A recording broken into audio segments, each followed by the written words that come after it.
Tanya Ustadz.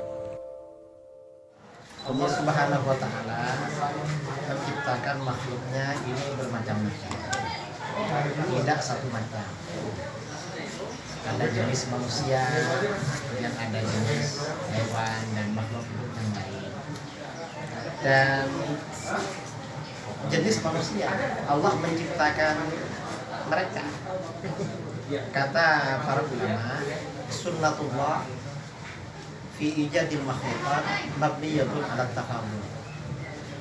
Sunnatullah artinya perencanaan Allah dalam menciptakan makhluk itu didasarkan pada perbedaan. Artinya tingkatannya berbeda-beda. Kita misalnya ada seorang ulama punya anak 10, laki-laki semua. Ibunya, ayahnya sama, gantengnya beda, kecerdasannya beda, akhlaknya beda. Itu satu orang tua. Artinya memang beda-beda. Nah, mengapa seperti itu? Agar semuanya menjalankan fungsinya masing-masing. Ada fungsinya masing-masing. Ada yang dijadikan orang miskin, ada yang dijadikan orang kaya, ada yang dijadikan orang alim, ada yang dijadikan orang bodoh. Ini mengapa? Antara yang satu dengan yang lain agar saling melengkapi. Kalau manusia ini jadi kiai semua, terus yang ngaji siapa? Ke Kiai Jujur. Gak kemana-mana Kiai Jujur ini, saya juga, karena sudah alim semua. Terus kalau awam semua, siapa yang ngajar? Jadi memang ini sunnatullah. Nah, di sini ketika sunnatullah memang seperti itu, maka bagaimana? Ini tuntunan atau tuntutan dari ajaran agama masing-masing orang itu agar menjalankan fungsinya secara proporsional, ya, sesuai dengan tugas dan kemampuannya. Kemudian juga ridha menerima terhadap takdir Allah. Disinilah seseorang akan mendapatkan pahala yang besar dari Allah Subhanahu wa Ta'ala. Ridha itu kepada takdir. Bukan termasuk dalam kodok, Kiai. Apa? Kodok. Ini memang ketentuan Allah juga. Orang itu kenapa saya jadi kuli bangunan, Ya. kenapa jadi sopir, kemudian kenapa jadi kernet, jadi ini, ya itu sunnatullah memang. Yang penting orang itu menjalankan fungsinya masing-masing. Dan orang ini, seseorang ini, kualitas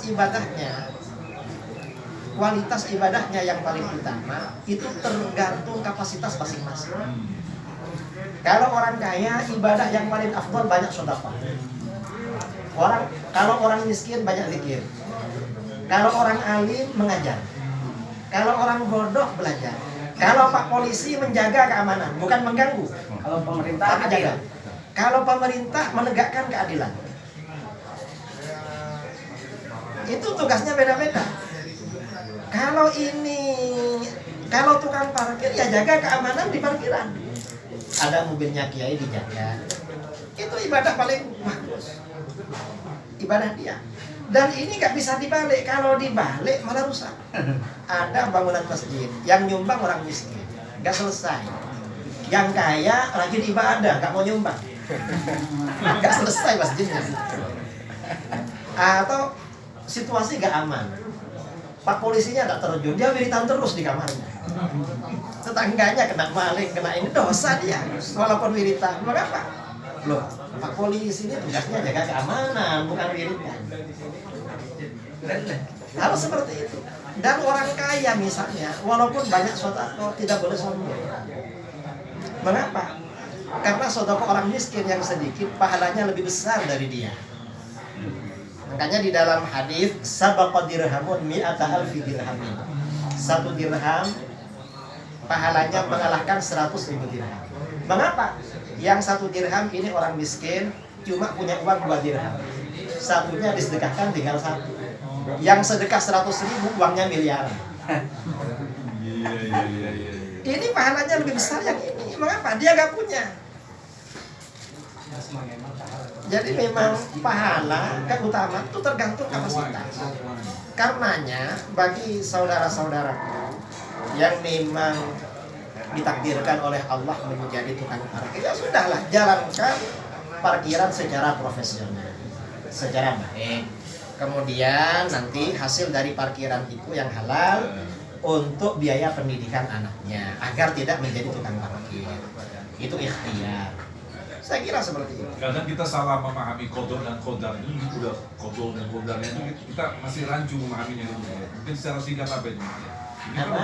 qada Ya, dan qadar qada dan itu udah qadarnya itu. ketapanya lah. Qadar itu kan kadar-kadarnya gitu kayak. Ya. Allah itu artinya keputusan Allah Keputusan. sebelum makhluk tercipta. Ketika terjadi itu namanya qadar. Qadar. Ada yang membalik. Ya, iya. Jadi keputusan Allah namanya qadar, ketika terjadi itu namanya qada. Ada yang terbalik, tapi intinya sama. Jadi ketika manusia belum tercipta, keputusan sudah ada, itu namanya qada. Qada. Oh. Ketika terjadi ini takdir. Nah, tukang parkir tadi itu karena dia memang malas bekerja atau memang sudah digodok dituliskan untuk menjadi tukang parkir di dunia ini. Dia memang sudah ini ditakdirkan. Garisnya begitu kayak ya. Iya, karenanya kalau dia ini rela ridho kepada Allah dapat pahala yang besar. Surga itu bukan punyanya kiai, bukan punyanya ustaz, Iya. tetapi siapa yang diterima oleh Allah. Karena tidak sedikit orang yang ikhtiarnya rajin, Ikhtiar, tapi iya. ternyata hasilnya juga tidak. Tapi Jadi sejauh, seperti iya. itu. Tapi sejauh ini dia merasa dirinya Allah itu memperlakukan dia tidak adil. Oh bukan, dia ini memang oleh Allah diminta menjaga itu. Kalau gak ada tukang parkir, Perannya dia memang. saya misalnya kemana, bawa mobil bawa gini, ya susah, gak jadi ceramah. Kalau dia terus berkeluh kesah, bilang sama dia, ente mobilnya banyak daripada saya cuma 1, 2, 3, dia mau mobilnya macam-macam. Sedikit. Jadi gitu ya. Iya, iya. Jadi kesimpulannya buat si tukang parkir ini kira-kira apa pencerahannya Kiai? Menurut saya, yang ridho terhadap takdir Allah, yang banyak beribadah, insya Allah itu ada hikmahnya. Ada hikmahnya. Yang penting kita ini jujur dan profesional. Siapa tahu nanti anaknya diangkat derajatnya oleh Allah. Siapa tahu itu. Karena memang dunia ini berputar seperti roda. Wakil ayam juga di rumah sekarang ini jadi ini, nanti anaknya jadi Anaknya ini. jadi presiden Presiden jadi jadi parkiran. Tanya Ustadz.